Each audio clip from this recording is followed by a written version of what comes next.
The night has come, it's cold and losing my control. Your light is gone, and lonely darkness fill my soul. I wish that you could save me from my isolation. It's way too complicated. Let's stop this conversation. Let's stop this conversation. We got no relation.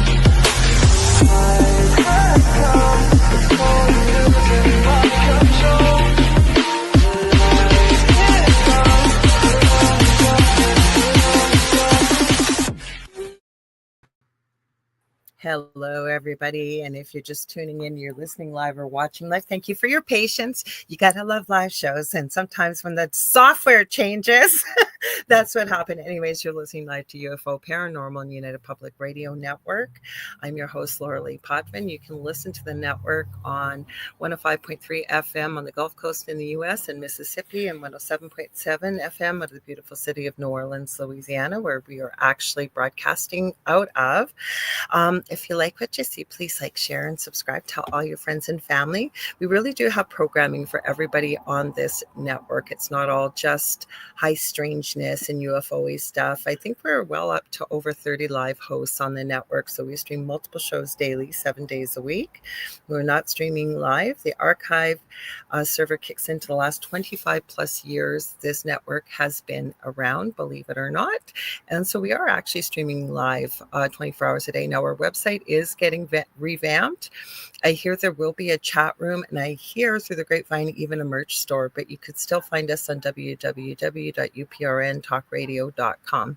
Again, as I said, my name's Lorilei Potvin. I am a Canadian psychic medium, crystal Reiki energy healer, Akashic Records practitioner, spiritual teacher, and mentor. I'm also a registered nurse, an animal communicator. I am well-versed in near-death experiences, having had one as a toddler myself and studied them professionally and personally for over 40 years. I'm also extremely well-versed in the paranormal. I always say didn't go looking for it. It found me years ago. And we shared a little bit of our story on the Travel Channel's Paranormal Survivor, Season 4, Episode 9. Now, I don't want to forget to thank Carnation. They do sponsor all the live programming here on Mondays. It's known as Carnation Mondays here on the network. And Carnation is a global brand. So if you've got some of your favorites that you see wherever you're listening from, please consider supporting Carnation, because they support us and all the great shows that are on here, including right after the show in about just under 2 hours, you're going to see Dolly Saffron and Preston Dennett with The Light Gate. Also, don't want to forget that my very close friend and co-host on Thursdays, we have Beneath the Hollow Moon at 7 p.m. Eastern Standard. It's actually 10 minutes after, so it's 7:10. We're going to be talking about Bradshaw Ranch this week. And don't forget to check out Carrie Lynn Shellhorn's own show here on UPRN on Friday, 6 p.m. Eastern. She has Spirit Switchboard. Got my little checklist here. So you guys, the network does have a TV, I guess a TV station, if you will, with Roku. So you can find us if you go to Roku and you go to the channel store and you type in UFO space P as in paranormal. There's a drop down list, and we're about the third or fourth one down. You're looking for UFO, paranormal, and United Public Radio. And that's how you can watch us on there. The only thing I will say, because most of our audience, believe it or not, is listening only, up to almost 80-85%, because this network does broadcast to every country in the world. But if you're listening and you want to join in the conversation, both the show and Beneath the Hollow Moon are very audience participative. You have to see us to join the conversation. So tonight we are not on TikTok, because TikTok has decided to penalize me another 5 days. So I guess we'll have to try next week instead. But so how you can watch if you're listening, you can go to a few places. I'll go through it quickly. You can go to facebook.com under Lorilei Potvin, my profile. Also, I'm on LinkedIn under the same name, my YouTube channel, which is the Angel Rock with Lorilei Potvin. We are on the Angel Rock on Instagram. That's a weird noise in the background. Can you hear that, Sonya? Well, I can hear like, I don't know, like yes. static. Yeah, there's a weird noise, guys. I'm sorry. I don't know what that is. Believe me, we made sure our audio was working. I'll still continue rattling off these platforms for you. So on Facebook and YouTube, as well as Twitch, you can find us under UFO Paranormal and United Public Radio. We are also streaming on the owner of this network, Joe Montalto. He's a wonderful gentleman who has provided this network for us. And he has a couple of his own shows. He has UFO Undercover on Wednesday nights and News on the Flip Side Friday nights, and then the chat on Saturday nights. So we're streaming on his Rumble under Jojo Mon. We are also streaming to my guests' Facebook profile and YouTube channel. Before I read your bio, do you want to tell them how they can find that too, Sonya? The easiest way is to go to sonyaroy.com, and then when they're there, to just decide which media they want. If they want podcast, YouTube, Facebook. Okay. I'm going to read Sonia's bio. She's been on here numerous times. And again, thank you very much for all your patience, you guys. Sometimes this happens with live programming. So Sonya Roy is an extremely gifted bilingual Canadian medium, master holistic healer, including she is a master Reiki healer and shamanic practitioner, as well as an author of numerous incredible books. Sonya was previously an RCMP officer, for those that may not know what that is, across the pond. That is Royal Canadian Mounted Police Officer, and uses her life experiences and knowledges as well as exceptional abilities to help guide and teach others to help serve, to help people to empower them and recognize their divine self. And your latest book, I know you've got more in the works though, is Narcissism, 12 Steps to Successfully Heal and Flourish After Narcissistic Abuse. You can find all Sonia's books obviously on her website. It's streaming across the bottom too. No, it's not. It did not highlight. Good thing I checked that out, guys. Give me a sec. I changed it all and I didn't go. There, now you can find Sonia's website. Welcome, Sonia. I have no idea, you guys, what that noise is. That is so. You know what? I'm alone in the house, so everybody left. I kicked everybody out, so it's dead quiet for me here. So I don't know what that's. I get all kinds of weird stuff. Honestly, I don't think you and I have ever had it. I know Carrie Lynn and I have a file of EVPs that I've gotten. I saw one of them. Yeah, someone had a cut of the video for you. So yeah, that's usually Kevin that does that. Usually Kevin. So let's say hi to everybody before we everybody's in the waiting room there. Everybody's been patiently waiting. We got Patsy Foister. She says hi to me and hi to you. Z Sun Dragon, or I call him by his muggle name, Kevin. He's here. All my comments, let you guys know what was going on, that we were coming. We got Contessa Martin saying hello. And Fat Girl 84 is here. Welcome. Let's see. I'm going through. We got Astrolite Paranormal. Victoria, welcome. Victoria, you and I got to connect. I will get a hold of you, or if I don't, please message me.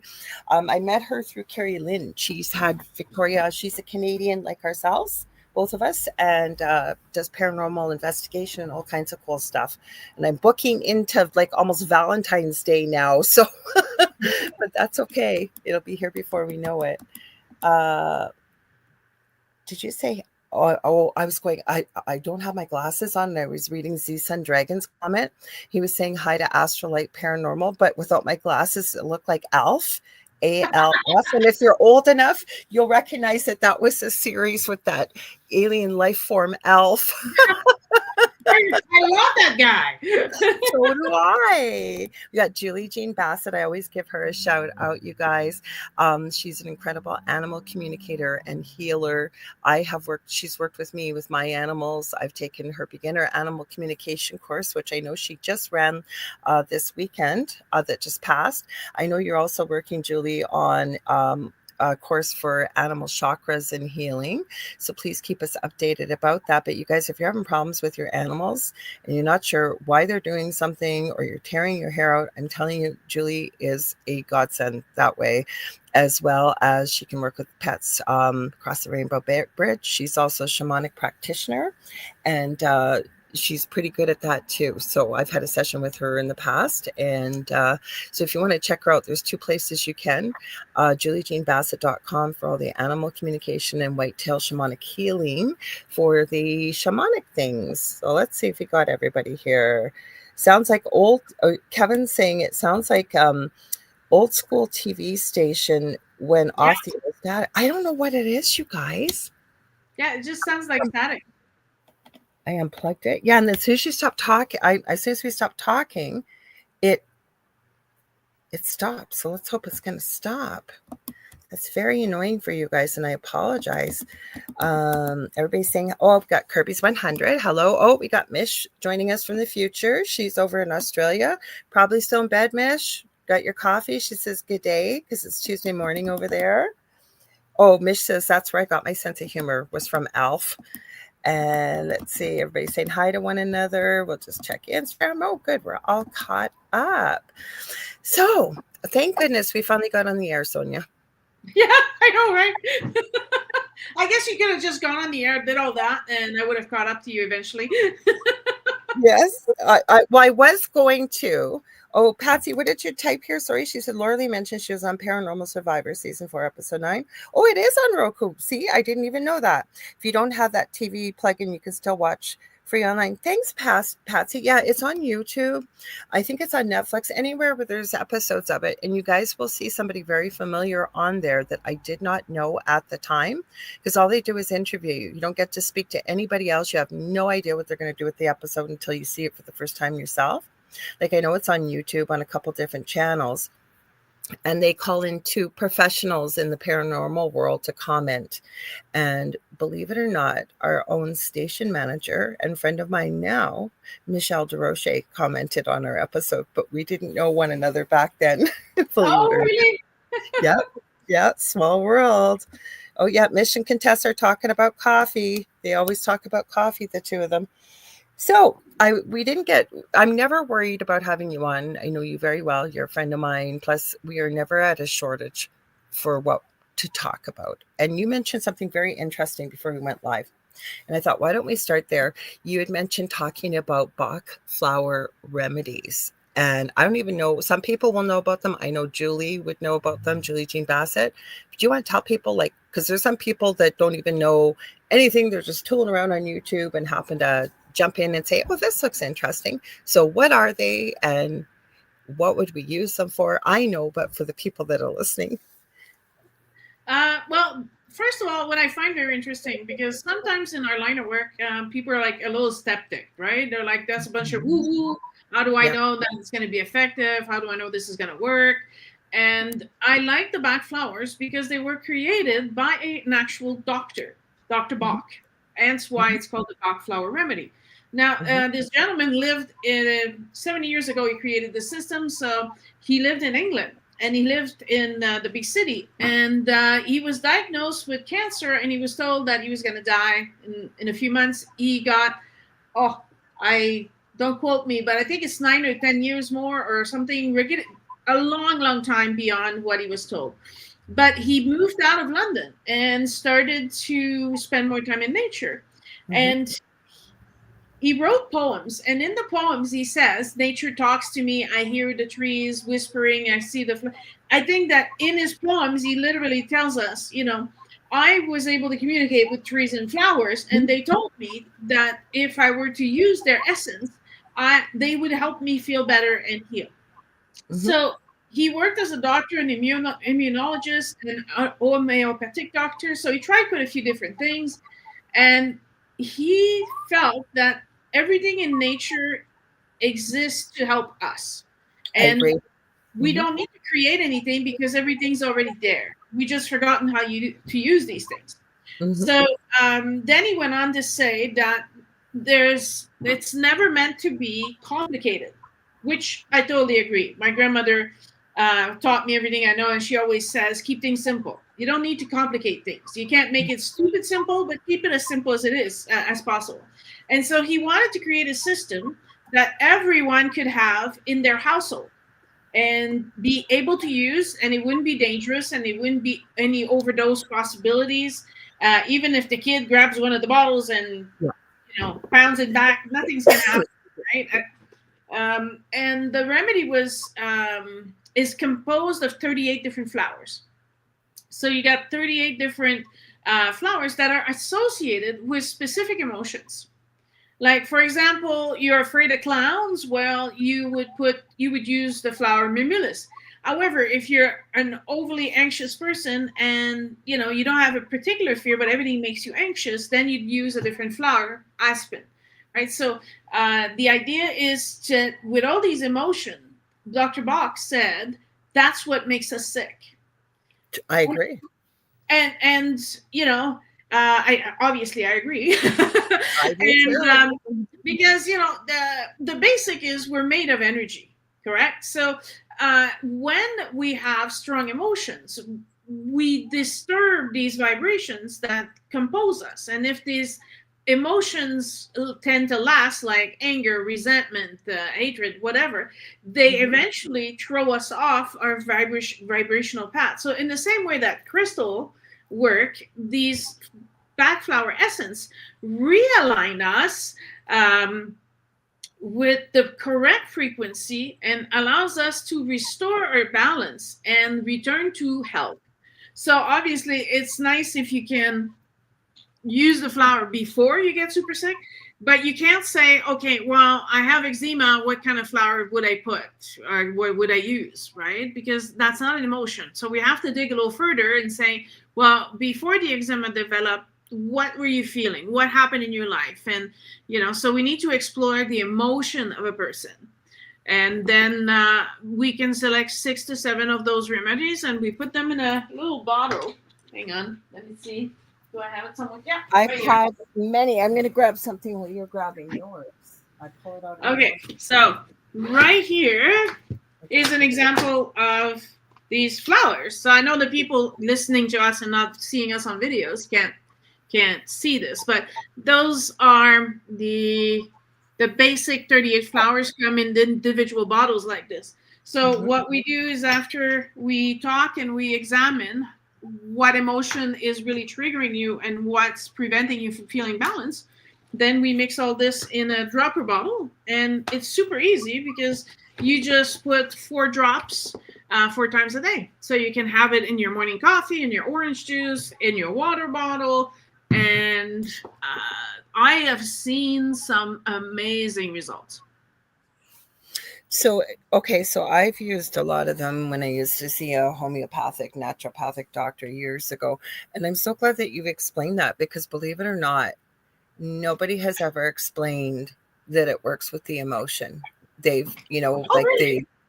Well, no, the ones we went to, we used it with my son when he was alive, with the anxiety and the anger and the frustration and things, but never was it explained, excuse me, about how they worked, like on the emotions. They just say, oh, you got this issue. Yeah, you need a little of this. Even when I went for body talk, she also, like, this was when my kids were really, really little.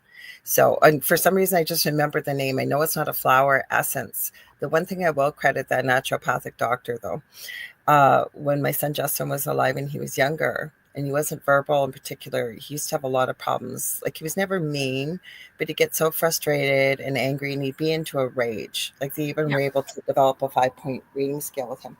She came up with this remedy. Now, it's the ones that are little round balls with the sugar, right? I know they've got different plant essences as well in them. It was called tuberculinum. I had to order it. Yeah. I swear to God to you, my son could be at what he could say a 5, like can't even hear you, is in a rage, and I'd give him 1 or 2 of them, and the only way I can describe it. So the flower remedies, I noticed a few things, and they are very powerful. I agree, because I did use them over the years. But with the tuberculinum, it was like this balloon that was just about to pop. Within about 5 minutes, it was like the balloon with his emotions just deflated. He calmed down. There was no sedation. There was nothing, no side effects. It was the most incredible reaction I've ever seen a human being have to some of these remedies, right? Mm-hmm. And well, that's the thing, right? So I've seen quite a few people, and the interesting thing is I'm finishing up my to my training to be recognized by the actual Back Institute in London. So I will be recommended by them for people to come and see me. And one of the main aspects of our role and in following the philosophy of Dr. Back is to actually teach you how it works and actually encourage you to learn how to do it for yourself, to educate you on. Never ran into anybody that told me that. Like, I am floored. I'm just going to share this quickly. So Mish in Australia said I used Bach flowers when I had vertigo many years ago. And then she said this: I had to look at a wall of photos of flowers, and it was what I was drawn to, basically, was what was given to her. Wow. Okay. Not at all. A lot of people, this is good to know, because a lot of people, I'm telling you from my personal experiences, Mish is telling you from hers. Like, I was never explained, and it makes perfect sense to me. That's just what I was grabbing. My book, it works with emotions, color, and the positive and negative, like with moving those stuck emotions that can result in dis-ease. So I think this was really, you, as always, I know how intuitive you are. This was a good topic to start with, because most people, as you can see, you got two here that I know Mitch is pretty intuitive and does, you know, certain things as well. And here we are. None of us have been explained the way you explained it. So please continue. So the way you would run a session, basically, and these can be done online or long distance or in person. If it's long distance, I just mail your bottle afterwards. Mm-hmm. But it's a process that is done with and not told to. So we are there to explain to you, okay, well, if you're feeling anger, if it's just blatant anger, then there's holly you can take. But if you're angry because someone is ignoring you, then it's a completely different flower. So you can't automatically just pin a flower to an emotion, right? There's got to be a process that takes place where you discuss these things. So you can start with, I have been very stressed because this and this happened. Okay, but how do you feel? Being upset or being stressed can be so many things, right? So we need to have this conversation and examine the emotions. And then the next part, which I find is very valuable, because sometimes you could say, well, it could be this flower or that flower. Then you go into the benefits. What is the benefit? Are you trying to have a peace of mind, or are you trying to be able to communicate better because you're angry because they're not listening, right? So that's how we determine the flower. So picking a flower that costs you on a wall, not part of how we are trained by the original system. So as you can see, then, what I'm guessing, with no disrespect to anybody, because there were some times I paid a fortune for some of these bottle remedies and they didn't work. But some, like I say, and again, although it wasn't Bach flower remedies, we did try it. I know Rescue Remedy works. I've used that with my son. I've used it with my pets in the past. A lot of people know the Rescue Remedy because that's the one that's for sale mostly everywhere. Mm-hmm.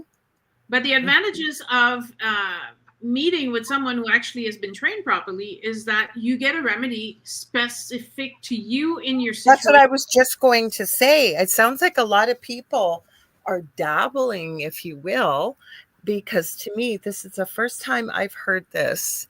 Like, and I believe that emotions can cause disease. I believe in homeopathic and naturopathic remedies. And I come from the big pharma background, and still, because to me, you know, humanity has existed for how many thousands of years. I also agree and really resonate with the fact that you said nature gives us everything that we need. And I've even seen, depending on where people live geographically, you know, you run into illnesses that can sort of be specific to that area. And there's usually I'm not going to say usually, there's always a natural remedy that grows perfectly in that area. Yes. Mm-hmm. And Mish is saying I use them as a gummy, and I actually have an example of the gummies. I've never seen gummies. That's cool. Yeah, but those are all of those things are all the rescue remedy. So the rescue remedy is for emergency, for traumatic event, for, you know, so it's good, but it's also nice to have something specific for you. Like there's also some flowers that help personality wise. Like if you're, I think we all know one of these. You know, they talk incessantly and they talk over you and they keep interrupting you and So you're can we like, slip some of that into their drink? okay, so there's another good thing. You can't put something in I someone know. else's. I was joking. No, but you know what? I've had that question. Could I put this in my boyfriend's drink? Right, because he's angry or he right. Yes, So because it's not drugs, so it's not like we would drug them, but there's a part of the consciousness of the flower that they refuse to be used unless it's in accordance to divine will. So the person taking the flowers has to be aware they're taking them and has to agree to take them.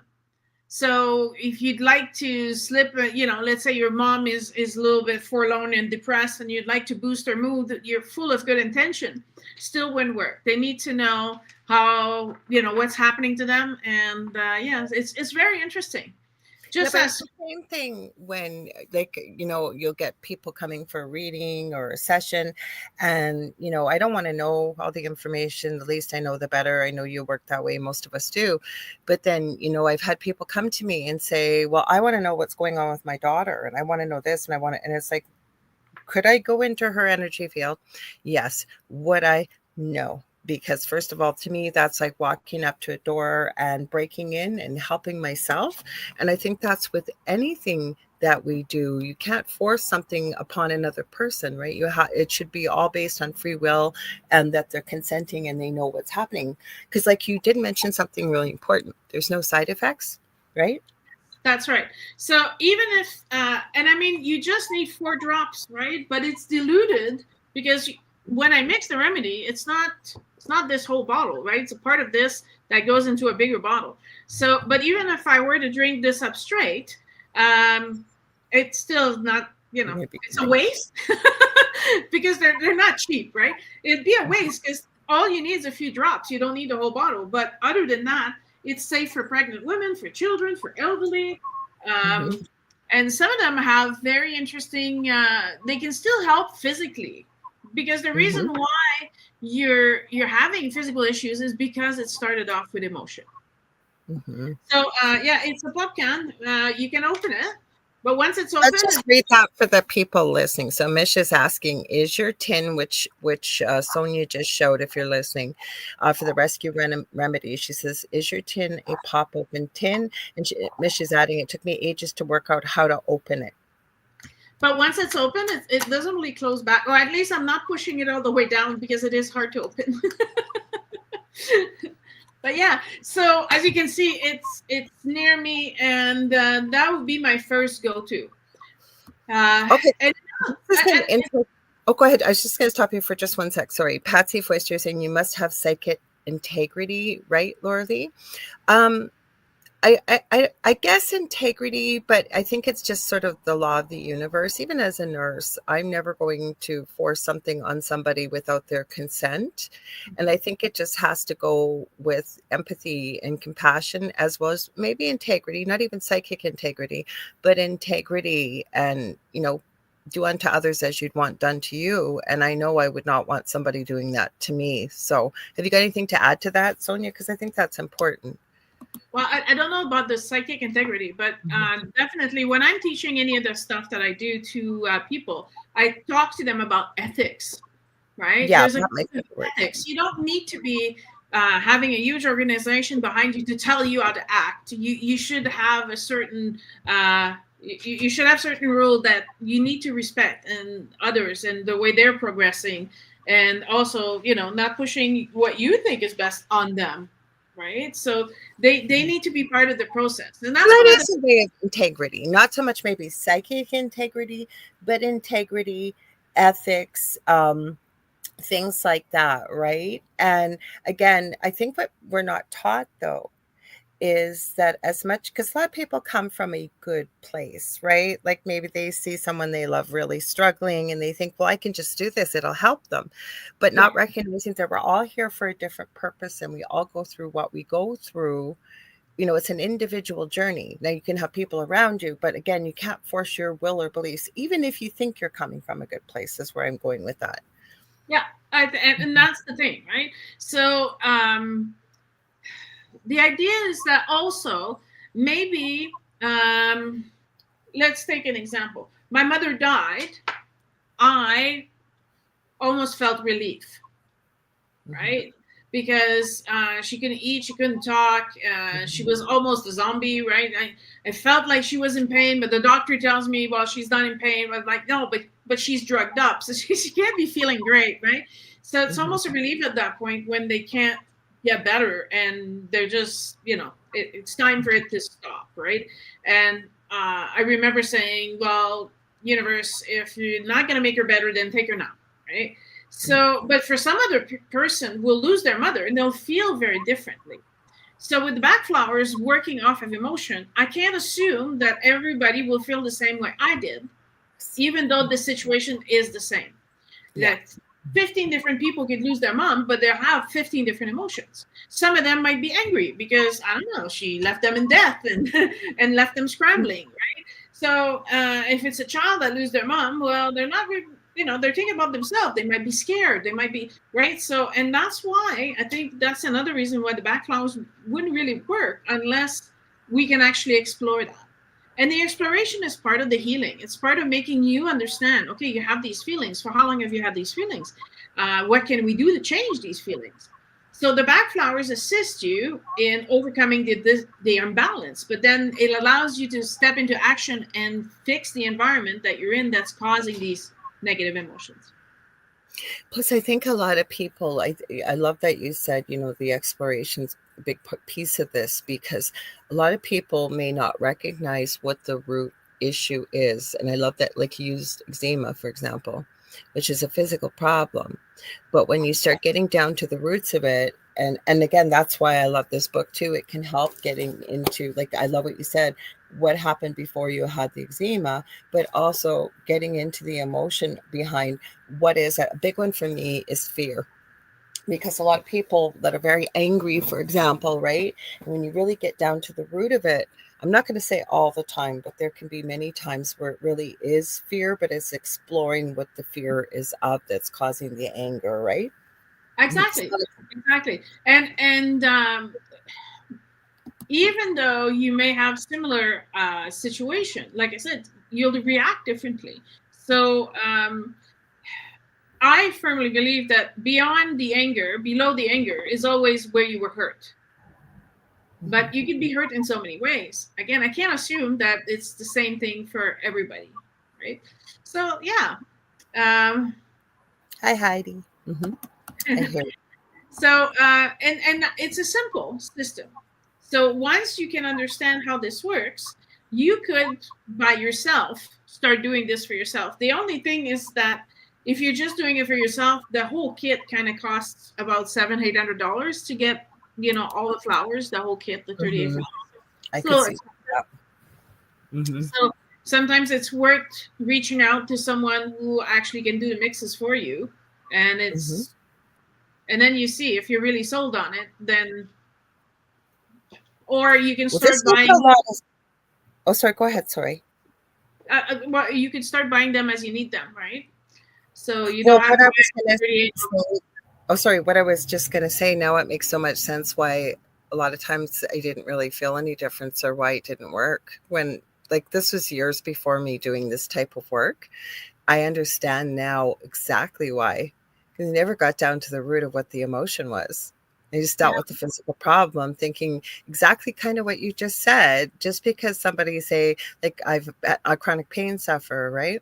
And it's a back injury. So instead of thinking, well, everybody with a bad back, this is what we normally use, you're talking about getting to the root of what the issue is and the emotions behind it. And I think that's what would make it much more effective. And there's some companies out there that are using the idea of the remedies, but they're adding flowers to the system. So they're no longer, right? I don't know where they get these essence. I don't know. I don't know, right? So if the back flower system works, but you got to stick to the system, right? But it's the same thing as there's some remedies online you can buy for sleeping. And I looked at the ingredients because I was kind of curious. So, and I was like, but that wouldn't necessarily work. And that, I think, makes people think the system doesn't work properly. But why are you not sleeping at night?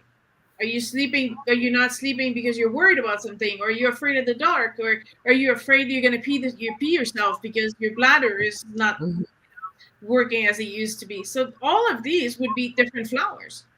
So yeah, so I think that the takeaway from this is that the whole idea was to help you rebalance yourself in order to be able to bring change to your life so that you're not going back to unbalance again.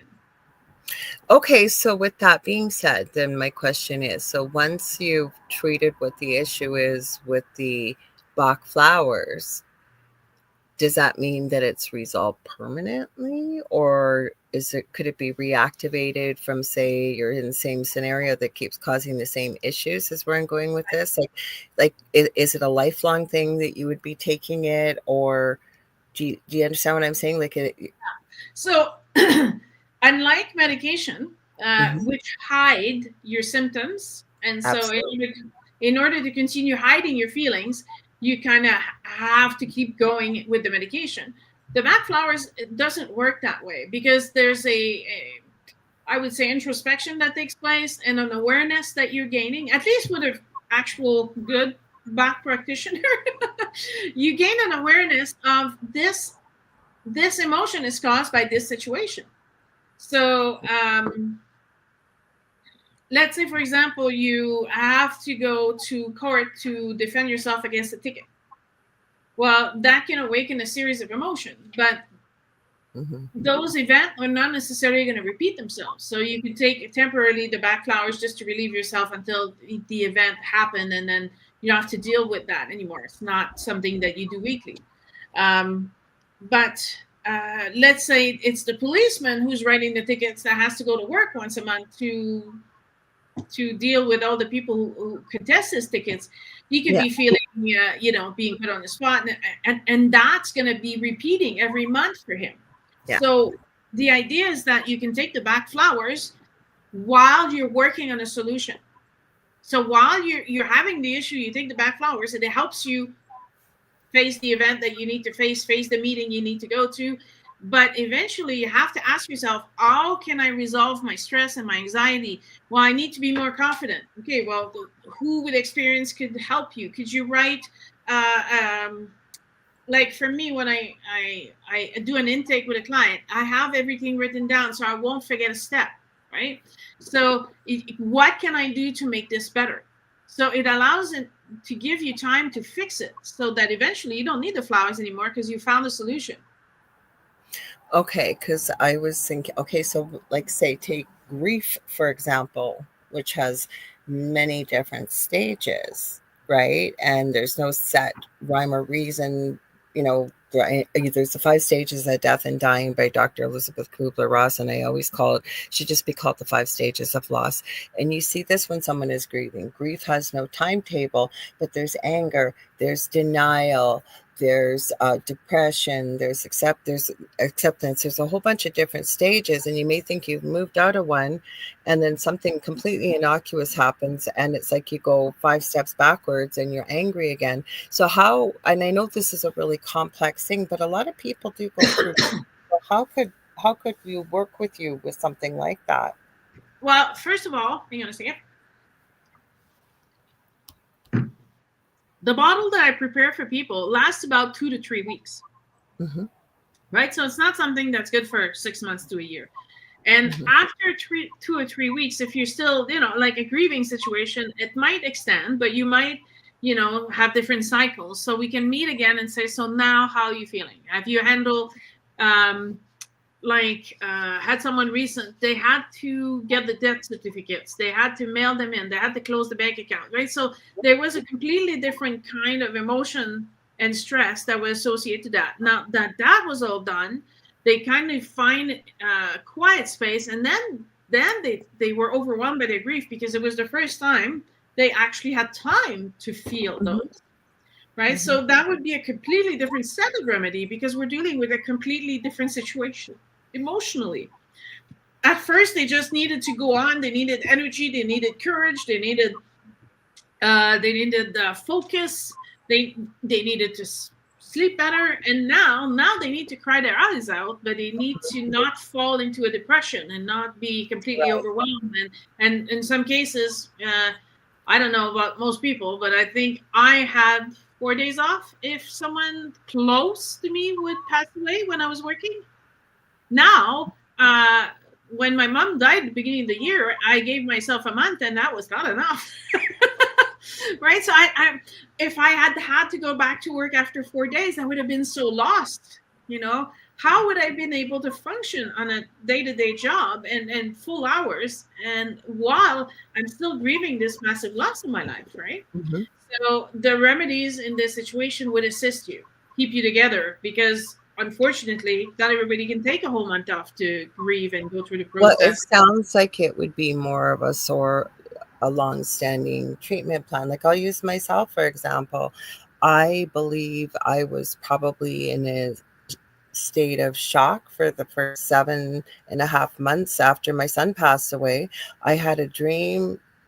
This is my room where I am right now. His room was across the hallway, and I remember it clearly. It was a very lucid dream. He walked in to the bedroom like he would have done every morning and started talking to me. And I said to him, what are you doing here, sweetheart? You're not supposed to be here. And I woke myself up from the dream. And then now it's like the grief has transitioned into sadness. I will not call it depression, but I think it was really just not even denial, just shock. And the thing is, right, grief is so personal and there is no timetable. Like for me, I jumped right back into work because for me, it was an escape for 2 hours, every day. And then the preparation involved when I'm doing it, that it gave me a break, if you will, not to have to think. But again, this is something that it sounds like it may be a longer standing thing, and going to say someone like a practitioner like yourself, maybe every 3 or 4 weeks coming and discussing where are we at now, because there isn't really anything that's going to fix those emotions, right? They need to be That's right. processed. You have to go through That's them. right. And I mean that you, in this case, that you would use the back flowers, or that you would go to therapy, or that you do any other modality. It would be an extended time. Mm-hmm. It's not. I don't think that the back flowers would take any longer than any others output that you're reaching to get through these emotions and these feelings.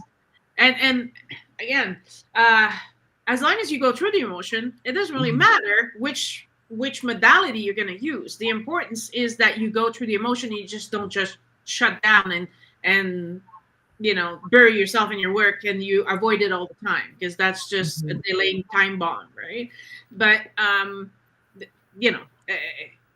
yes, for these big situations, I would say that I would easily follow someone for 6 months. That's what I'm thinking. Yeah, okay. Because I think that'll help a lot of people hearing that, because, at least most people I've talked to as of the last couple of years, a lot of us have lost, and I know yourself as well. Many of us have lost someone we love deeply. And again, I'm a big advocate for, and always have been, having worked in the death and dying field most of my adult life, is that there is no timetable, right? And then you think you're good. And I've run into so many people, they're feeling like a different type of, if you will, normal, and I hate to use that word, has kind of grown into their lives, if you will, with time. And then it's something so innocuous and it sets you right back. So it sounds like, that would be something that someone would work with you on a longer basis as needed. As well, right? And then, it could be a smell, it could be a song, it could be you see someone in a crowd and you're like, what? And for a second you swear that was them, right? And it brings it all back. And so you can't, and I'm an end of life doula. So if we're going into that, that train of grief, particularly, that's the one thing I try to teach people. There's no checkpoint. There's no final date. That's not how it works. And I think that you come off the other side when you are able to recall um, the good times you had without it making you feel like a loss or sad, that you can say, oh yeah, with a fond memory and a laughter, right? You did this one, and you're able to laugh about it again. I don't think I've ever met anybody that has said they have been completely healed from a death that is really profound, like somebody that was very profound in their life with that love. Yes, it can get to a point where you can function, but right, if it's, most of us, that's why it affects us as humans so deeply, I think, is it like, I'm going to tell you, losing a child is like ripping a hole in your soul that'll never heal. And I'm not trying to get sympathy or empathy here, but the same thing. And I'm so glad people are sharing this in the chat, because I think it's important. Like Judy, thank you for sharing, Judy. I'm going to highlight that. She says, oh, sorry, this silly thing, it's so transitional. She says, my dad passed away 2 years ago, and it wasn't until the 18-month mark that it really hit me.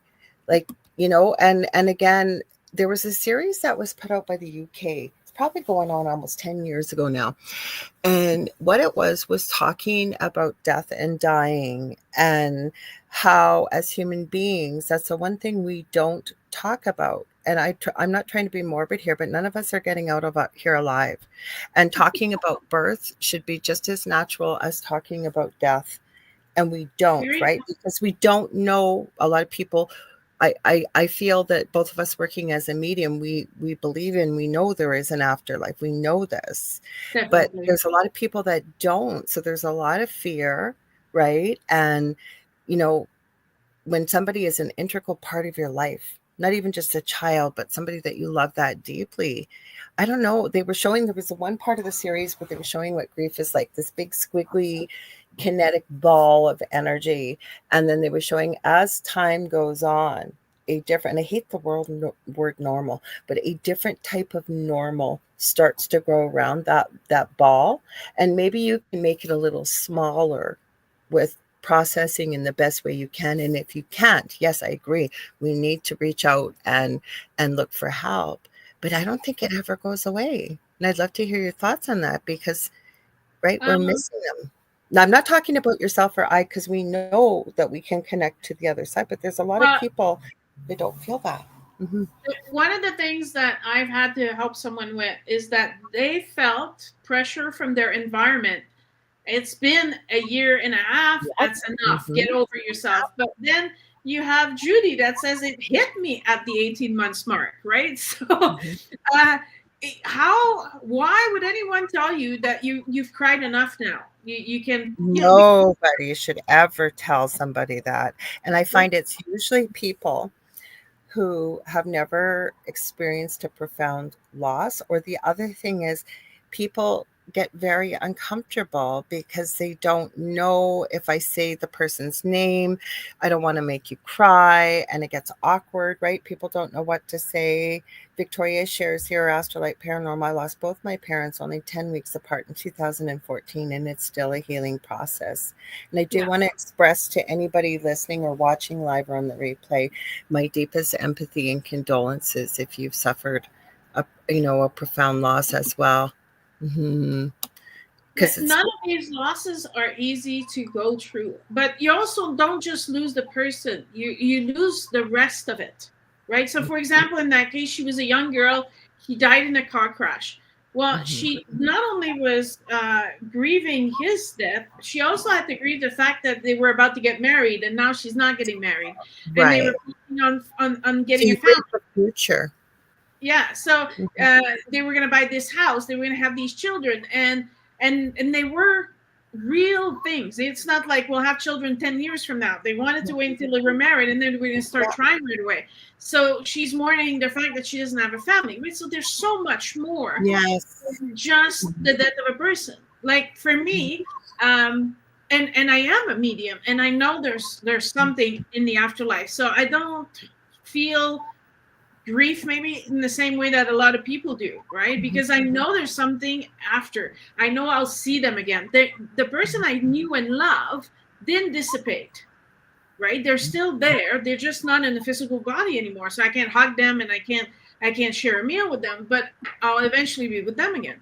But for me, what was weird is that I would not have anybody to talk about my childhood anymore.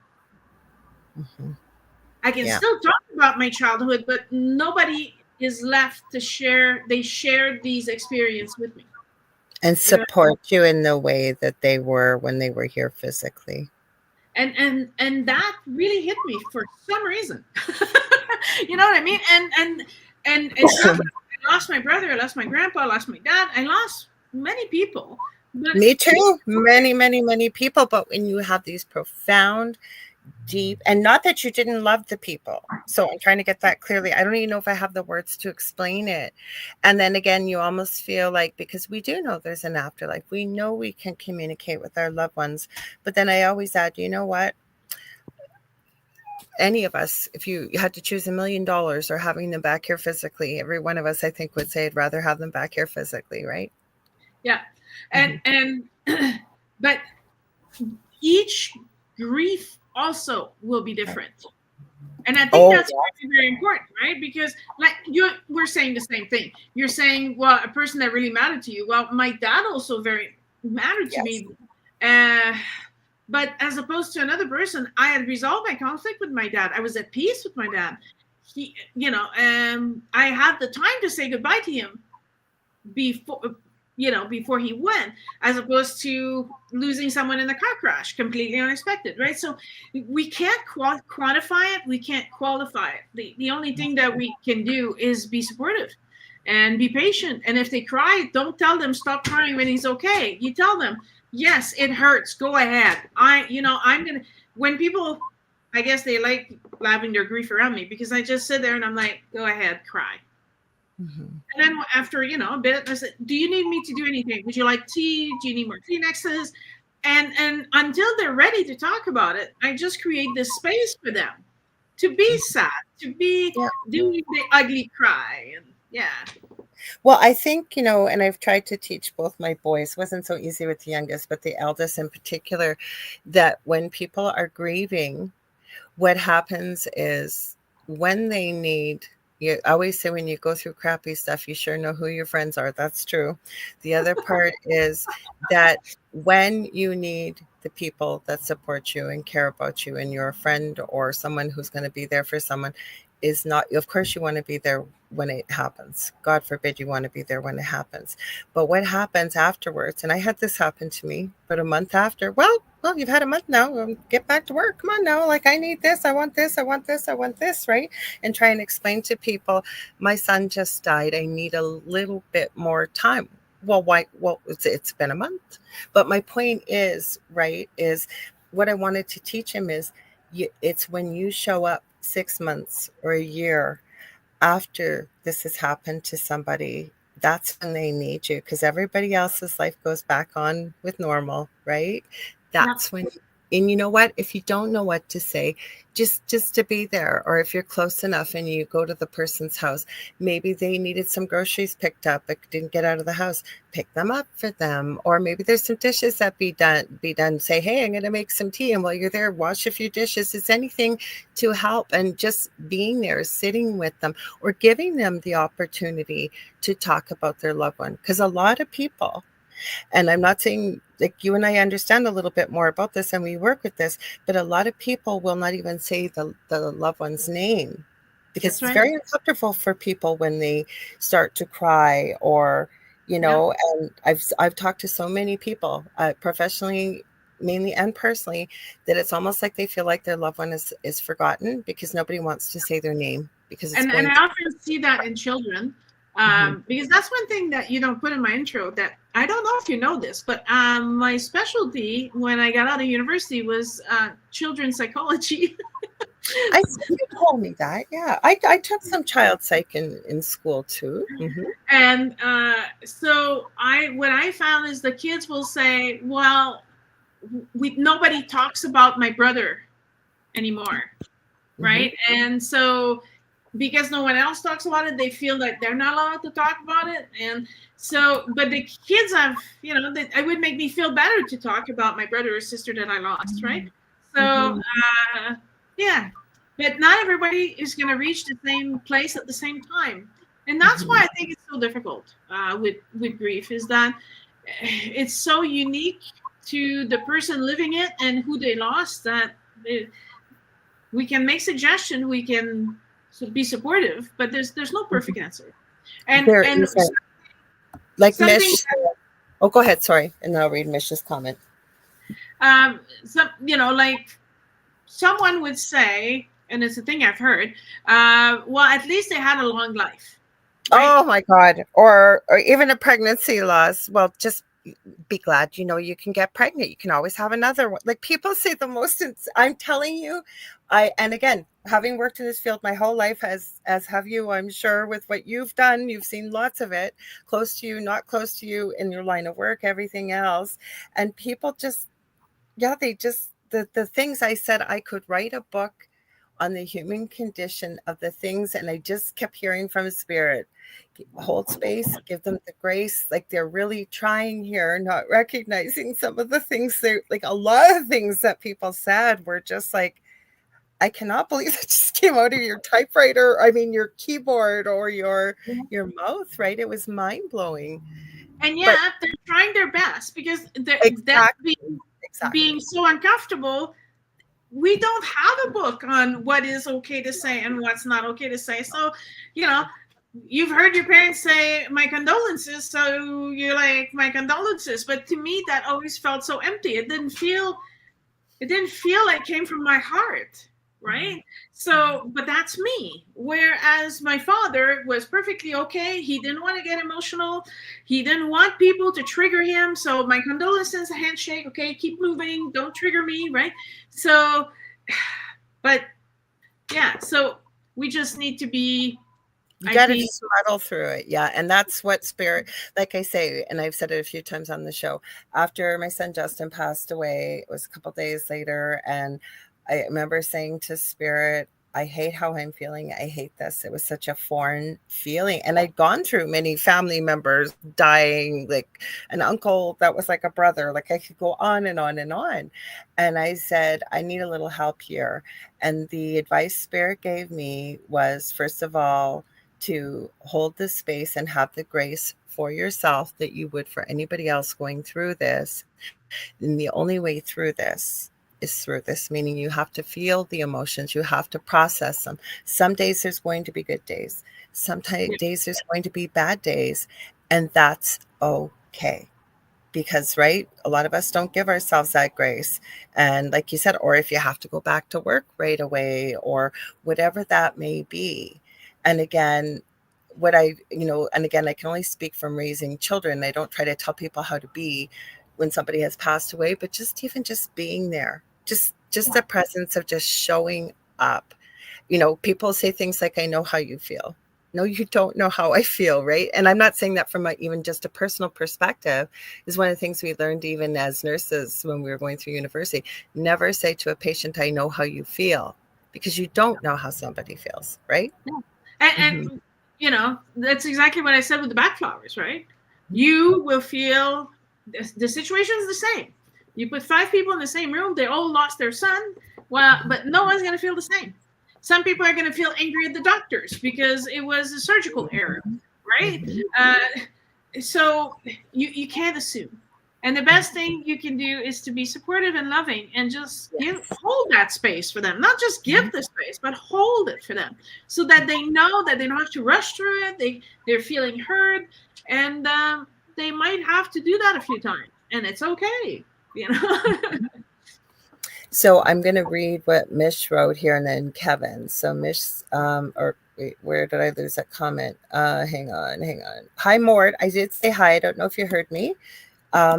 Thank you for being here, everyone. So Ziza and Dragon or Kevin said, you do grieve just a little at a time, and it seems less impactful that way, which is also okay. Well, one of the things I never learned about as a healthcare professional, working in the field, is, and I happen to say it to a guest that's a good friend of mine that I've had on for years, even my previous network, was I have a phenomenal memory. And after my son died, couldn't remember a thing. And then it's still, if I get into really high stress situations, I'll start to lose my memory. I'm not getting Alzheimer's. But what they said to me was, oh, well, and I think they had said they had gone through a profound loss themselves, and they were speaking, I think, to either a psychiatrist or a psychologist, and they just said that's the brain's way of protecting you against all the flood of emotion, memories, everything. So it's just kind of keeps you in this little bubble of the now, if you will. And once it really resonated. I'm not doing it justice the way I'm sharing it, but it really made a lot of sense, and it helps. Yes. It really, really does. Mish is sharing something here I was going to share too. She said, we don't all live with the people we lose, which would be hard. We're someone we talk to every other day. You now have absence. Not sure if you understand. I believe I understand what you're saying. Do you too, Sonya? Like, well, I guess if you live with someone every day, you will notice their absence immediately. Well, and Mish, correct me if I'm wrong. And then you're saying that if you weren't living with them and you didn't see them every day, but you talk to them every other day. It sounds like you talk to them still every other day, so you really feel that absence. Yes. So, like my mom was in Quebec and I was here, so every Tuesday we talked on the phone. Mm-hmm. It was the time that I would block off, and we'd be on the phone every Tuesday. Well, took a few months of going today is Tuesday. Today I'd be talking and having to deal with I want to tell somebody, and I would have told her, but now who do I tell? Yes. Right? Yes. Was it important? I think it was important. So it's also finding a new support system. Okay, that's why I said normal. That's the word they used in that series. Like they even examined like the Irish wake, and the way it was. Like I said, it was over in the UK, but what it really signified versus what people may think it meant, and having this conversation about death. But what you're saying right there, right? Like you still want to be able to have that connection and that conversation, and you had that special time between you and your mom, right? And you really, really feel that absence because, yeah, you had that special time blocked off, right? So Kevin is saying, yes, I'm sorry for your loss, or my condolences is what we are conditioned to say. I say I'm very sorry for, or speak of a memory I have of them. Maybe it's true. Everyone feels differently. Yes. And we just lost our neighbors. All of us are very close, and 2 doors away, they were sisters and like twins. They weren't twins, but they were that close. And the one sister collapsed in October and was gone December 19th. So they were dealing with that, and they loved my son. Just everybody in the neighborhood did just as we love them. And they're at a different stage, very, very, very angry, right? So like I say, there's no set rhyme or reason why, right? And that's what always reminds me too, that if you run into somebody that's being really miserable to you, for example, or a store clerk, or I always try to hold that space and again give them I say the grace, I guess, that I don't know what's happening or going on in their life, right? Yeah, Maybe they've lost someone, had to go to work right away, or whatever that means. Mm-hmm. And also, when because based on I'm just thinking of what you say, Kevin, but I see Sun's dragon. But he says I called his muggle name. I said that, yeah, Sun Dragon, but it's Kevin. You call whatever you want. One of those. Sorry, Kevin, not whatever we want. So the benefit of having, let's say, someone like an end-of-life doula accompanying you, even if because people think that end-of-life doula is just with you once you get cancer and you're dying in 6 months. But in some cases, it could be, even though it was a sudden death, you can help the people. So one of the things that we did is that we asked everybody coming to the celebration of life to bring a picture of the person and themselves with a story, and we put that in a memory book or a picture book, if you will. And so after, they were able to go through these stories and maybe find things they didn't know about the person that they love very much, and was very dear to their heart. And it helps some people be a bit more at ease coming to the celebration of life, because some people are very awkward. So giving them something to prepare with, or something to do when they get there, helped the process, right? So sometimes having someone to accompany you, help you with that, is also nice. It is nice. So when I was working in palliative care in the home, we didn't have death doulas at that time, but that was kind of our role, right? Like a lot of times I would have a patient that got diagnosed with something terminal. It's not always cancer. So not only were you supporting your patient, but you're also supporting the family, right? And through the illness, and then a lot of the patients would choose to pass at home. So like, if I got a phone call at 3 a.m, I'd go out and be there with the family. And then again, that typically would be the end of my role, but I'd still try to stay in touch. Like you'd go to a memorial service, or, and again, it's not that I had trouble letting go. It's just the family gets to know you and you know them, and you've developed this relationship. So it's not forever, but best to be able to support them in the aftermath of what's happened, right? Exactly. So Kevin's on the ball tonight. They all are. We have the best audience. So you want to read it, Sonya? You're welcome to, and he added a little bit in the bottom.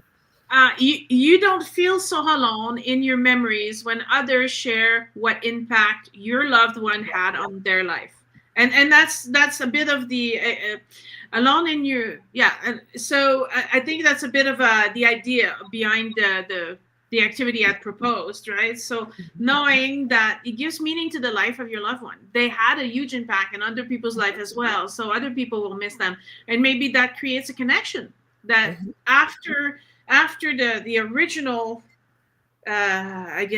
funeral, burying, and all that, when you actually have time to maybe feel grief, then you can call up someone and say, I just read your story. And it gives them a place to communicate, share from a positive point of view. And maybe they'll end up crying, which is okay. But it makes you want to reach out and not isolate yourself completely, and not go through things, right? On your own, feeling so alone, right? Feeling so alone. Mm-hmm. Exactly. I guess I should do, you guys who let me talk and talk, I usually have reminders. We should do our station ID. So do it at the top of the hour. So if you're just tuning in, you're listening live to UFO Paranormal and United Public Radio Network. And this is the Angel Rock, and I'm your host, Lorilei Potvin. And I am here with my good friend, Sonya Roy, a fellow Canadian, but she's been on the Angel Rock numerous times. And you can listen to us on 105.3 FM in U.S. on the Gulf Coast and Mississippi, 107.7 FM out of New Orleans, Louisiana. And we started off with a conversation about Bach flower remedies. And if you don't know what those are, please go back to the beginning of the show if you're watching this on the replay, or you're just jumping in now, because there was a lot of valuable information I think that you've shared, Sonya, as well as what people shared in the chat. And then we kind of morphed into a discussion about death and dying and grief, because like I say, and I don't mean to be morbid, and I'm not being disrespectful or sarcastic, but none of us are getting out of here alive. We're not. Mm-hmm. And I think that being able to talk about it should, I think, demystify it. Take the fear out of it. It's not because you talk about getting pregnant that you get pregnant, right? So it's not because you're talking about dying or death that you're going to die. No, but still, there's a lot of people, even if you can try and demystify it. I think we started the conversation at the beginning was there's some skepticism about what we do. And there are a lot of people that, even though I can tell you from working with families that were terrified to pass. It didn't matter how many conversations we had. And, then we'd have palliative care, also workers that would come in. You'd have a whole team working with the person and just absolutely terrified of leaving this earth. It didn't matter what I could have shared or anybody else, right? And there are no givens or guarantees. One of the things I found that sometimes helped, getting to know the person I was working with, if they would be open to hearing about near-death experiences, because I think that gives us a glimpse of what awaits us, don't you? Yes. And don't forget to mention it's Carnation Monday tonight. Oh, sorry. Repeat. I'm reading Mish's comment. Sorry, what was the last part? Sorry. I said it's Carnation Monday. Yes, it's Carnation Monday. Yes, yes. No, I'm reading Mish going, yes, I do talk fast. Lorilei talks quick. My kettle doesn't boil that fast. And then Mish is sharing, when my mom passed, I don't know why, but would say, well, we're all going to end up that way unless you're a vampire. Even then, the stakes are high.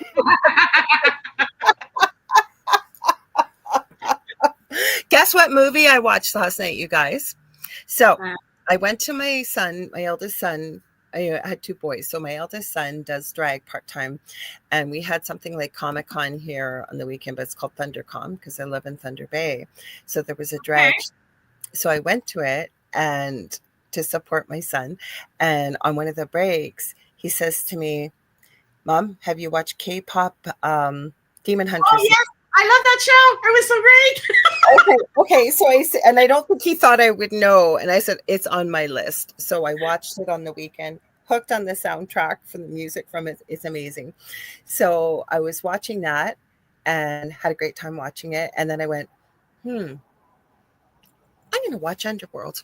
I haven't watched that in a long time. The war between the Lycans and the vampires. And now Mish is talking about if you're a vampire, even then the stakes are high. Well, we're kind of getting into spooky month.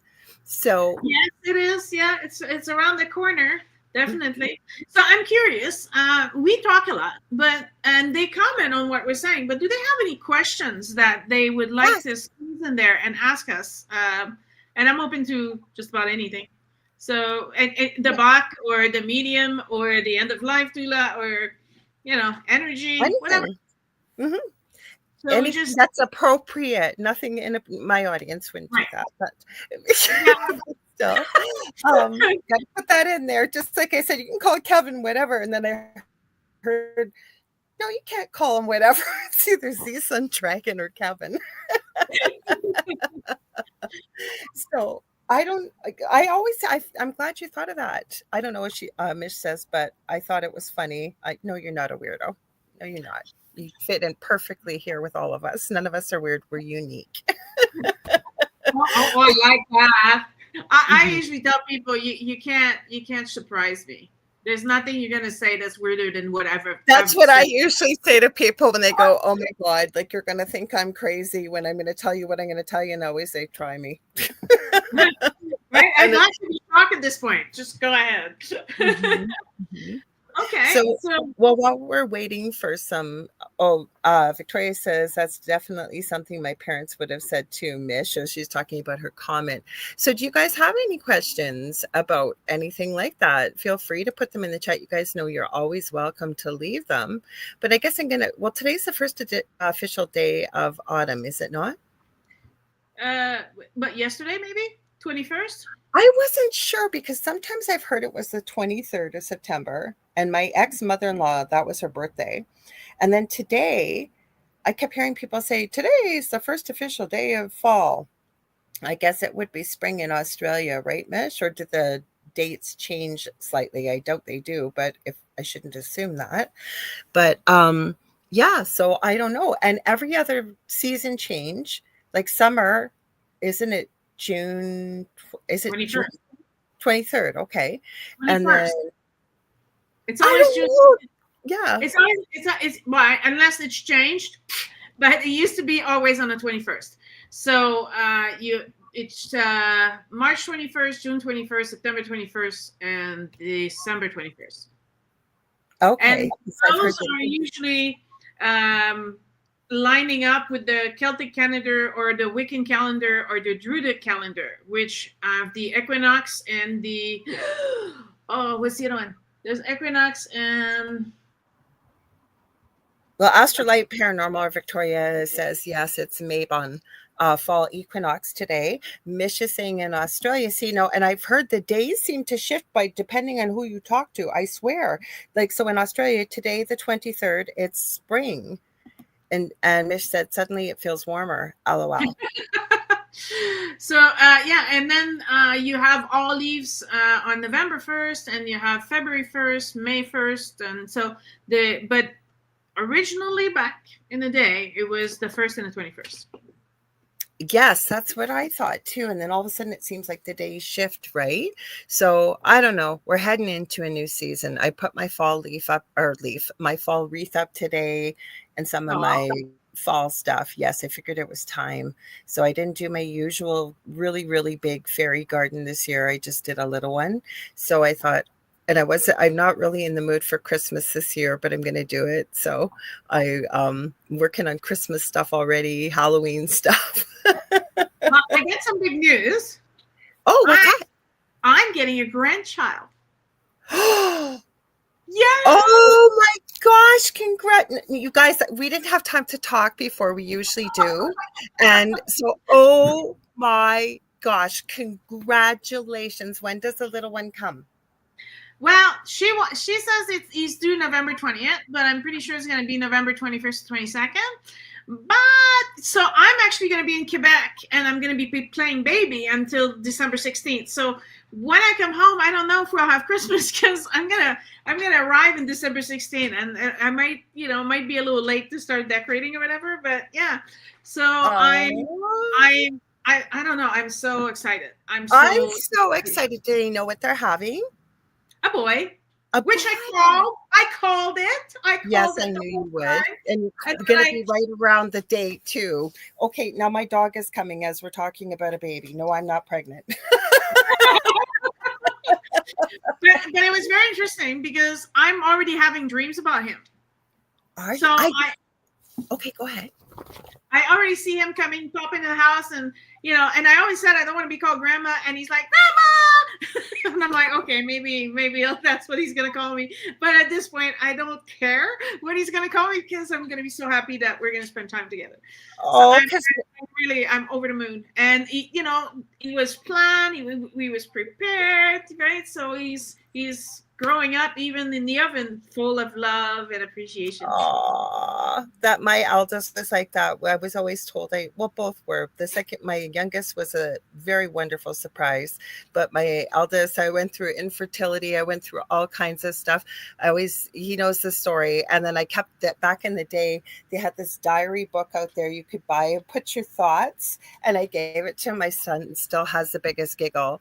And then with my two boys, I knew always, like I was having Spirit told me when I was a little girl I was going to have 3 boys, and when I was turning 50, I had a miscarriage, believe it or not, but and I knew their names. So my eldest, he won't mind me saying his first name is Logan, but Spirit always told me I was going to have a little boy named Jordan, a little boy named Justin, and another one named Jared. Don't ask me why, because Jared isn't a name I would have picked. So I wanted to call Logan Jordan, and my husband at the time said absolutely not. So he's named after Wolverine from X-Men. It wasn't a popular name at that time, but when I was pregnant and I had so many ultrasounds, my dad and I used to go out Christmas shopping for my mother. Her birthday's the 15th. There's Christmas, and their anniversary is New Year's Eve. So we were out. My father insisted I was having a little girl. And I kept telling him, Dad, I'm telling you, I've had many ultrasounds. I already know it's a boy even before I've had them. So I was only a couple months pregnant. And in the kiosks in the mall around Christmas, there was somebody twisting gold wire into names. So you had my name, and then he pinned it on my tummy, and he dreamed I was having a little girl named Jillian. I didn't have a Jillian. My son, Logan, still has that pin now. It's a great story. And with the second one, my ex-husband's father insisted I was having a girl. Emma was going to be her name. Well, we had Justin. You know what? They told me the name. He's going to be called Charles Addison. And then I called him back and said, okay, we need to add an extra name in there. Numerologically, it's not working. He's going to have a debt, karmic debt. We don't want that. So pick another name or add a third name in there. But yeah. So they're like, I like that name. That's very regal, Charles Addison. Mm-hmm. Yeah. So yeah, so I'm like, no, numerologically, there's no way. Now that I know this stuff, that I'm gonna let my grandson be born with a karmic debt. That's not Okay. happening. We're going to fix that. Fix his So, name. well, Okay. they decided they both have hyphenated names. Okay. Right. So my son's last name is Roy Labelle, and her name is Laboisserna. So they're like, so I said, what's going to be the last name? They're like, well, our last name. I said, are you guys insane? The poor kid's going to fill out a form. He's going to need an addendum to try and put 4 names. I said, it's ridiculous. I said, you got to pick one of each at least, you know, but you can't have the 4 poor, you know, and it's starting to happen now, right? Well, my name was hyphenated, and my family doctor at the time when I had Logan, he goes, are you hyphenating his name too? He goes, God, this is just what you said. And I said, no. So I was never, ever went by, I've never changed my name back either. My maiden name is Potvin, and then it's McIver is my married name. So I always went by Potvin McIver, and my kids are McIver. So I hear what you're saying, because it can get quite long. All these people are congratulating you. Like, congratulations, Sonya. I'm a grandma. Mish says I'm called Yaya. And I like Yaya. Yeah. Well, you know, Carrie Lynn is a grandma. And I don't think she'll mind me, because I think she's mentioned it before. Her granddaughter calls her Queenie. I think that's so cute. But you know what? Whatever he calls me, I don't care, because we have so much fun in my dreams, and we're so well connected and so close. Yeah. I'm just gonna go with whatever. That's what happens with a lot of kids. You know, they pick the name. Like, you may think this is what you want to be called, and the child starts calling you something. It just happens, right? And Kevin says, always was the 21st, like Sonya said, about the season changes. But I noticed lately, the past few years, it seems to depend on the day it falls, quote unquote, on LOL. But you're right, Kev, because I've noticed the same. Like, it seems to switch always. So let's see.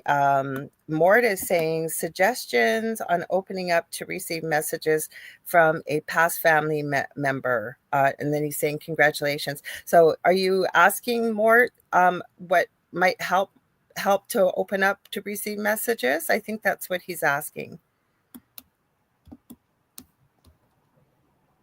And Kevin says, congrats. Thank you. On the oven dinging early anticipations. So Mort, you're asking, I'm guessing, suggestions on how to connect with a past family member? Because if that's what you're asking, I believe we all have intuitive abilities. And I believe all children, especially when they're young, they can see and they can communicate with spirit, just like animals. So I think that if it's something you really, really want, you have to work on it. But one of the things I always suggest is to make sure that you're very grounded, that your mood is, or basically vibration, you'll hear in this field that we're in, is at the highest you can get it. So, and especially if you're grieving, it can be a little difficult. But I always say to people, you know what, everybody has a movie that we always find funny. Like, there's always a movie, you know what, like for me to watch Step Brothers over and over again, or there's another movie called Slammin' Salmon that my mother-in-law bought. I don't know where, I don't know how I never saw this movie. And every time we watch it, we are like in hysterics. It is so funny. So, right, that kind of helps to lighten the mood. I don't know. What else can you add, Sonya? If there's anything else to help, maybe more. A picture sometimes can help you to connect and see, setting the intention before you go to bed at night and asking, because sometimes it's easier to have those conversations in the dream state because we're more wide open. Mm-hmm. Yeah. But I think there's also the fact that sometimes we brush off them communicating with us or reaching out to us. Yes. Right. So if you smell grandma's cookies, or if you smell Uncle George pipe, or you're not just smelling them. That's their way of letting them know I'm here. Right. Now, communication, you can say to them what you need to say. They can hear you. Absolutely. Right? I tell people that all the time. You don't need me to tell them. They know, they hear you. Exactly. Right. So it's more about, and I guess when you talk about communication, there's you talking, someone's listening, and someone's answering. So you can say everything you need to say, they will hear you. It's literally, because they're no longer in the physical dimension, it's you think about them and it rings a phone line directly to them. And whatever you're thinking, feeling, saying gets sent to them. So that's wonderful. And they can make their presence felt. Now, to hear an actual message, it depends. I just taught a mediumship class this weekend, so it's funny. But some people will feel, right? So they'll feel when I was young, I could feel my grandmother hugging me. I could feel the warmth filling me up. Some people will hear actual talking. They'll hear words, right? Some people will see, but there won't be any message attached. But they'll see them in all this glowy light and looking all warm and fuzzy, right? So it just depends how you get your messages, I guess. You know, It's a shock for me, I'm going to add, because mediumship came in later for me. And I'm so clairaudient, which means I hear a spirit. I don't hear voices for people. I call it within the mind's eye space. Okay. But with mediumship, it shocked me because you speak English and French. I speak some French and English, and I used to speak all three Spanish as well, like English when I was a teenager. That's what it feels like for me with mediumship, because sometimes it's a feeling, sometimes it's a smell, sometimes it's just if I don't even know how to put words to it, like you could feel the color, if you will. Sometimes you'll hear it, sometimes you'll see it. Like it's almost like going to a different country every time. So what I've trained myself to do, which may help others, is when you're trying to communicate, right? And you were 100% correct. They already hear us, they already know us, nothing is unsaid. And they're coming from nothing but a place of love. But for ourselves, check in with all your senses when you're doing this. What do you hear? What do you smell? What do you feel? What do you taste? And I found that really, really helped me a lot. Mm-hmm. Well, actually, on the weekend, it was interesting because one of my students, she was trying to dismiss what she was feeling in her body. She was thinking that was a distraction. I'm like, no, that's part of the reading. So you can't brush it off. On the contrary, you have to really tap into it and try to make sense of, well, what are you feeling? What's happening, right? And I always thought that if an airplane goes above the house at that one time and you hear it, it's part of the reading, right? So, but we need to be aware and we need to pay attention. Most people, they miss the messages because they're just not present. They're not grounded. They're not paying attention. Can I just answer this, Justin? Retro Stuff TV show. Thank you very much for popping in. This is not a panel. This is a podcast. And we certainly welcome people's comments or conversation as long as you stay within, be polite. We have a wonderful audience here. They're very welcoming to new people, but we don't just have people pop in. So, but thank you for asking. No, I agree with you as well. And I think that's an important part too, to pay attention what's going on around you, because I'm telling you, and in the beginning, it's kind of hard if it's all coming in at once, if you're not used to it. So you can even ask the person you're connecting with, you can ask for your own team. Hey, I need that a little slower or one at a time. Actually, I heard a super cool reel today. And the lady's name is Anti-Matrix, I think. And she tells scary ghost stories and strange and weird. And she also does a lot of light worker stuff. She's on TikTok and YouTube and Facebook. Okay. So she goes, one woman, she's telling this story and she has a video clip of it. This woman drives a bus to go pick up people in wheelchairs and bring them from one place to another. So she was really excited. She went to work and she goes, oh, one of my favorite people's coming. So they stopped by her house and she said right away, I could feel it. And like, this woman does not work as a psychic medium or anything. She goes, there was something really, really, really wrong. I could feel the difference in her energy and what have you. They had to go pick up another person to another lady. And then I guess the two ladies in the wheelchairs got talking, and the woman who was, we'll call her Mary's favorite client in the wheelchair, she said to the other lady in the wheelchair, yeah, actually, my son passed away very unexpectedly about 2 or 3 weeks ago, and I'm not doing well with this. I never ever thought he would pass away before myself. So Mary, who's driving the vehicle, is thinking to herself, oh, that explains why I was feeling and seeing this. And she says, as she's driving, she said, I've never had this happen.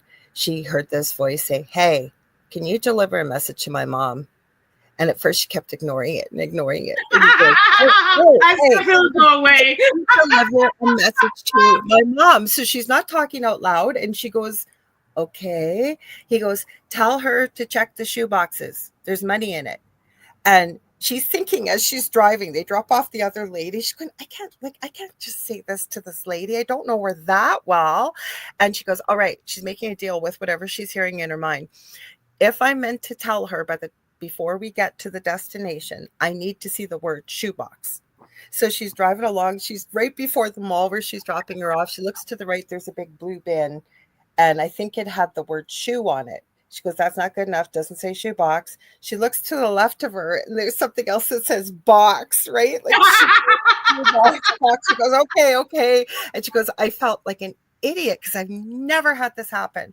So she says to the lady, this is going to sound completely crazy, but your son wants you to check in his shoe boxes. There's money in there.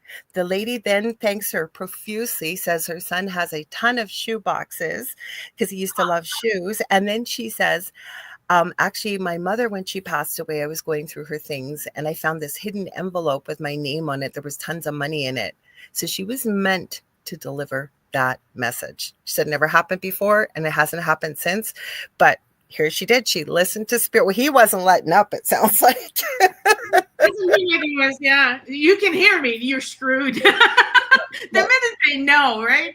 I remember that. What was it? The Medium TV show? She was trying to pretend she didn't see them, and then something would do something, and they're like, oh, she didn't see us. And then, yeah. Yeah, once they know, man, try to get it away. Good luck. They're not going to give up. I had, I guess he was a cousin, but he died like 30 years before I was born, right? Oh, wow. I was an oops baby. So, most of my cousins had kids older than me. So, and so he shows up and he's like, yeah, I need you to tell my sister this. And I'm like, yeah, dude, how am I going to do that? Right, because they're so much older than me. I'm not close to them. It's not like I call them up and shut them up, right? So it would be weird just to begin with, just to give them a call, right? Because they're more my sister age than mine. So I really pondered this and I'm like, okay, you know what? I'm going to tell her I had a dream. So that will, rather than I heard a voice in my head. Yes, exactly. I'm thinking the pill will swallow a little easier if I say I had a dream last night. So I called her up and I said, hey, and she's like, hello. And I said, I'm calling you because, I had a dream about your actual brother and your mom. And, this is what was going on in my dream. And this is what they said. And she's like, oh, that's so cool. And it actually related with something that was happening in your life right now. And I kept that. And everybody's welcome to use that one as much as they want. So now whenever I have a message, I'm like, and I'm not close to the person or whatever, I'm just like, no problem. I had a dream last night. Guess what? You popped up and we're having this conversation. This is what happened. Well, we are almost out of time. This happens all the time. Like I say, we were a little bit late with the technical stuff. And Sonya goes, what are we going to talk about? I go, Sonya, we are never at a loss for words. So how can people get a hold of you? How can they book, coming to you? Have many healing modalities, you guys. I've had a healing session with you as well that was very life-changing. You've got all kinds of things going on. How can they get a hold of you? Are you doing sessions? What are you doing? Just to let people know, and then I'll let people know what's coming up next. Okay. Well, my big thing that's happening is this weekend, September 27, 28.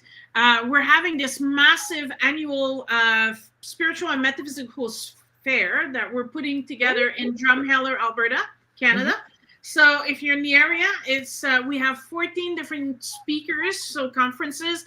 And the idea of the conferences, they're not like infomercial. They're really about teaching you, informing you. So it's really, really nice. So we have that going on this weekend. And you can find all the information about my healing sessions, my classes, and these activities that I do in my website, sonyaroy.com. So that's easy enough. And I will be back east because of the baby in October, November, and mid-December. And so I'll be teaching and doing conferences in the East Coast as well during I got to add something. Remember, you were going to book to come back on December, and I told you, no, let's switch it to the new year. Good thing we did, because I think you would have been in Quebec when the date was that you had picked. I'm getting goosebumps. So everybody, Love you all. Stay tuned. Preston Dennett and Dolly Saffron are coming up next with the Light Gate. Don't forget about Sonya's books too. They're all on her website. She has so many incredible books, you guys. On top of that, what else was I going to tell you? Carrie Lynn and I are going to be back on Thursday night, 7 p.m. Eastern Standard Time, beneath the hollow moon. We are going to be talking about great show. I love it. I watch it. Ranch, all the high comment, but I love it. I don't know what we're dressing up as, but you guys know we do it almost every week. We dress up, so we're going to surprise you. Next week, I will be back. My God, why do I always forget to check and see who's coming on next week for you guys? If you ever want to get a hold of me right now, I am going to be going to a domain name as soon as we get our course out, Leanne and we are working on it weekly. So it's coming, you guys, our first once a week, longer standing course. You'll hear more about it as it comes, but you can get a hold of me on facebook.com/The Angel Rock, or any social media platform under Lorilei Potvin or The Angel Rock. I do psychic mediumship, I do energy healing, I do crystal Reiki, I do Akashic records, I do teaching and mentoring. All those things you can get a hold of me on those for. Hang on. And I've got 2 groups on Facebook, Paranormal University for all things paranormal, Angel Rocker Tribe for more things spiritual. Oh gosh, I'm so glad I checked to see who's coming on next week. You guys, fellow UPRN host, first time on my show, Kat Ward from Paranormal Heart. Her show, I believe, is on Tuesday night, 6 p.m. Eastern. I can't wait. Love you all. Have a good one. Stay tuned for Dolly and Preston next, you guys, and we'll see you on Thursday. Oh, hang on. Why have we got an outro on here? Oh, somebody put an outro on here already. My goodness.